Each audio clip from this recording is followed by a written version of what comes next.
আজকে দেখাবো কিভাবে এই পিঠাটা বানালাম আমি। আসসালামু আলাইকুম এভরিওয়ান, আশা করি সবাই ভালো আছেন, আমিও ভালো আছি। আজকে আমার জামাই আসার কথা আমার বাবার বাড়ি, তো ওই জন্য আমি নাস্তা পানি তৈরি করতেছি।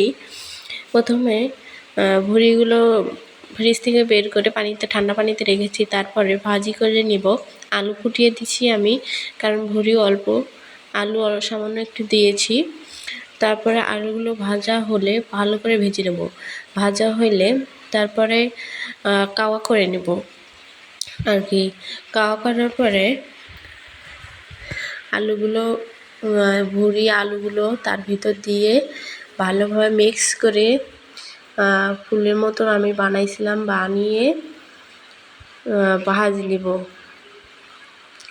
জামাইদের আদরই আলাদা। জামাই শ্বশুর বাড়িতে আসলে কত সুন্দর, কত আদর যত্ন করে। আর মেয়েদের জীবন এমন কেন জানি না, যেখানেই যাই সেখানেই আর কি আদর মনে হয় কমতি, খুবই কমতি। কথা বলতে বলতে এদিকে আমি কাওয়া করে দিছি, তারপর আমি বানাইতেছিলাম।